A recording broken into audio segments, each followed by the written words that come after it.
What if it took 2 or 3 days to bake a loaf of bread from the beginning to the end? Recently, we did an episode on baking potash cakes, and potash cakes were specifically to sort of fix this problem.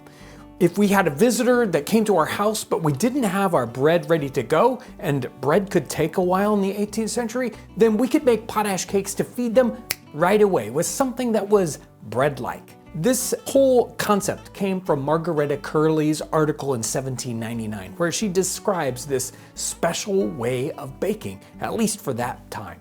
But the wonderful thing about her letter is there was a little extra part at the end. This part of the letter talks about baking bread if you don't have yeast. This could be a real problem in the 18th century. Today we get yeast from the store, it's available to us all the time, we have a dried form of it. But in the 18th century they didn't have that. Yeast came either from the brewer or from your local baker, and you bought it and it was in a liquid form that didn't last for very long. Margaretta Curley talks about this problem. She says, "Yet there is a method of preparing a fermenting mixture with which the Long Island women are well acquainted, that I will take the liberty of mentioning to you. It is to take as many hops as may be held between thumb and 3 fingers, put them into a pint and a half or a quart of water, and boil them together." And then she goes on with more directions. She's talking about making a mixture that will capture the wild yeast in the air so that you can use it for baking. Now, this is something that we do quite often today. People who experiment with sourdough bread sometimes kind of capture their own yeast. And the great thing about yeast is it's in the air around us all the time. We have yeast on our hands, it's on fruits and vegetables out in the fields. We have yeast available to us, yet in the 18th century, they did not even know what yeast was. They hadn't even really got the whole concept of yeast. So this idea that we could just capture it in the air was something that was very new to most people. In fact, if you look in 18th century English cookbooks, you will find some recipes that say how to make yeast. But those recipes always start with take some yeast. They're not recipes for making yeast, they're recipes for making more yeast from a little bit of yeast that you might already have. But this recipe actually tells us how to capture wild yeast, basically making yeast from nothing. And this is extremely rare in the time period, at least for people writing it down. People may have been doing it and were doing it for hundreds of years. Where did bread come from 200 years ago, or 500 years ago for that matter? And where did beer come from? Well, it came from yeast from the air that was kind of worked on. There's one other recipe that I found in the 18th century for this, and it's also an American recipe.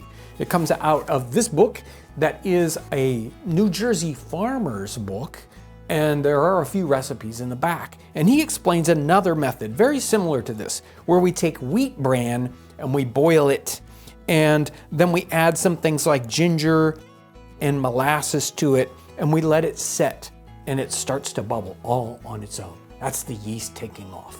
So today we're going to be doing this grand experiment where we're going to use Margaretta Curley's recipe, maybe a little bit of this one too, and we're going to make bread without yeast. So here's Margaretta Curley's recipe for making your own yeast. Take as many hops as will be held between thumb and 3 fingers. Put them into a pint and a half or a quart of water and boil them well together. If you have a few apples or a pumpkin in the house, cut a few slices of either of these and throw in. It will be all the better. Then pour the liquor off or strain it through a coarse cloth and add 3 or 4 spoonfuls of molasses and stir in just as much flour as will mingle with it to the consistency of thin batter. Set the whole in the corner of the kitchen fireplace or in any temperature of moderate warmth until a fermentation takes place, which will happen in a few hours. Then mix it up with your flour and knead it up into your dough as in common cases of bread making. The key to this recipe is the hops at the beginning. We could just basically mingle some flour with some slightly warm water and set it aside in a bowl and wait. That could take 2 hours or 2 days for it to start to do something. But it will do something eventually. More than likely though, it will start to do something bad. So not only will the yeast start to take over and start to grow in our little bowl of flour and water, but other things will start to grow in there as well. Basically, bacteria. Now the bacteria might be good, it might be bad. More than likely it's going to create a sour taste. And that's where sourdough kind of comes from. It's sometimes caused by bacteria. What the hops do here is it keeps that from happening. So when we boil the hops, we're starting to create a lightly hopped water. And the hops do two things. It has some enzymes and it starts to, I think, break down things like starches and puts them into sugars so the yeast can work on them. But the more important thing is it suppresses the growth of bacteria while it lets the yeast grow. If we have too strong of a hop mixture here, it will even suppress the yeast and basically nothing will happen. We don't want that. So we want some lightly hopped water. We want to let it get cool. We don't want it to be so hot that we kill any yeast. Then we can add in our flour. Margaretta Curley just talks about flour. Here in this other book, he specifically mentions rye, and rye flour is one of the best flours to use for this, capturing this wild yeast, basically. The yeast is probably on the flour itself. It might be coming from the air, might be coming from the flour, or just about anything else in your kitchen, basically. But if we take this hopped water and we add our molasses, which is the sugars that will feed the yeast, as well as the rye flour, then it will start to do its thing. It will, now, she says 2 hours. It's more than likely going to take a lot more time than that.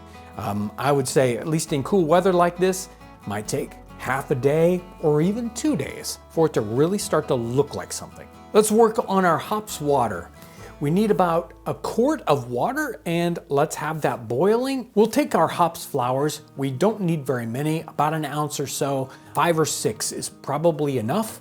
Put them into our boiling water and let that boil approximately 10 minutes. And then take that off the fire and let it cool. Once our water is cooled off, we can stir in a little bit of molasses, which she calls for, and also the other recipe from New Jersey.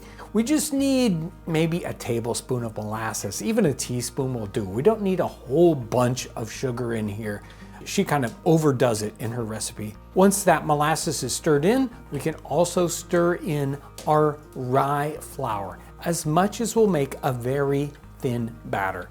We're gonna stir this in, and then our mixture is done for now. Now we set it aside someplace not too hot and not too cold. It needs to be about, say, 72 degrees if you can find that. You can cover your bowl up with a cloth, or you can even cover it up with plastic if you want to make sure nothing gets in there. This is going to sit and probably not do anything. It will look completely dead for a couple of hours or even a day or two. But sooner or later, it will start to show some little bubbles around the outside.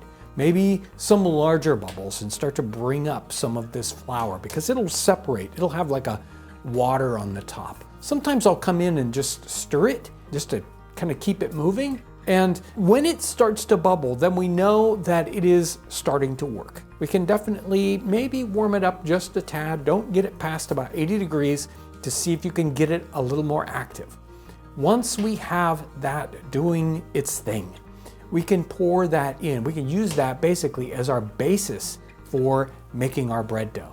We're gonna do bread just like we normally would. So take about a half a pound of our bread flour. We're gonna put a little bit of salt on that. We're gonna make a little divot in our flour and then pour in our yeast mixture. Now we're gonna need a little bit of warm water off the side here because we probably won't have enough liquid. But let's stir that in and start to make our bread dough, and add just a little bit of water until we get to a nice soft bread dough consistency. Now, here's the trick. The yeast, the wild yeast that we've just put in there, it's very, very lowly active at this point. It is not anything like a modern bread yeast that we would use today. It's gonna take a long time for it to work through this lump of dough. So knead it well and just like you did with our yeast mixture where we were capturing that yeast, we're gonna set it aside someplace warm, and it will likely take 8 hours, 12 hours, a day and a half before it really starts to look like it's growing. We'll punch that down once, make it into our loaves, let it rise one more time, and then put it in the oven at our normal bread baking temperature of, let's say, 400 degrees. We're gonna bake our pound loaf for 35 to 40 minutes, and then it's ready to go. As this was proofing, it kind of flattened out a little bit, and I was worried it was gonna be a real flat loaf, but in the oven, it puffed right up, and it really grew a lot. In fact, I didn't bother to split it over the top, and you can see how it really has a life of its own here. But we've got lots of wonderful formation here of the crumb. It really turned out so much better than I expected. It is fairly fine over most of it with some larger bubbles, but it smelled tremendous. It looks really good.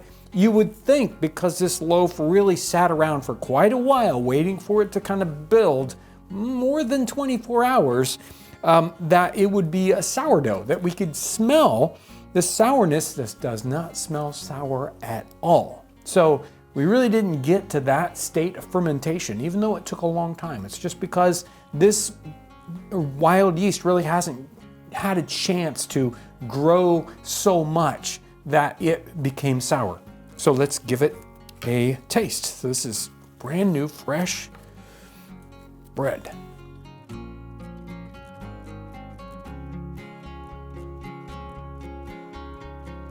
That turned out perfect. No real sourness to it at all. Again, kind of a fine texture. It would probably do really well toasting it. Now, we can, and what we should do in a loaf like this is to save part of that dough for the next loaf we do. And that's the old leaven technique that was done over and over in the 18th century by especially particular cultures, and places like North America would be a classic place to do that.